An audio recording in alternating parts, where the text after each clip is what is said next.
እንዴት ናችሁ? ዛሬ ውላችንን እናሳያችኋለን። ዴት እንውጣ ተባብለን ነበርና ዴት ወተን ነበር። ዛሬ ምሳ ልንበላ ወደ ማማስ ኪችን ሄድን። መጀመሪያ ማማስ ኪችን ሄደን እንጀራ በዳጣና በሚጥሚጣ ነበር የጋበዘኝ። እንደዚህ ከሚጋበዝ ፍቅረኛ ሰውራችሁ እንግዲህ አሚን በሉ። ከዛ በኋላ ረኔ በጣም እርቦኛል ይጨመርልኝ ሌላ ነገር ብዬ መጣልን ይሄ አትክልት ኮምቦ። እሱም በላን ጠጣን ስንጎራረስ ነበር። እዚህ ጋር የተጎራረስን ነበር። ከዛ ደግሞ ፎቶ ምናምን እየተነሳን ነበር፣ ቪዲዮ ምናምን።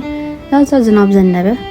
ዝናቡ ሲዘንብ ለብርዱ ብለን ቺፕስ አዘዝን። እዚህ ጋር የድራፍት አፍቃሪው ደግሞ ድራፍቱን እየጠጣ ነው። የድራፍት አፍቃሪዎች እዚህ ቤት ሪኮመንድ አደርጋቸዋለሁ። ቤቱን እዩት እንዴት እንደሚያምር፣ በጣም ነው ደስ የሚለው። በተለይ በማታ በጣም ሞር ደስ ይላል።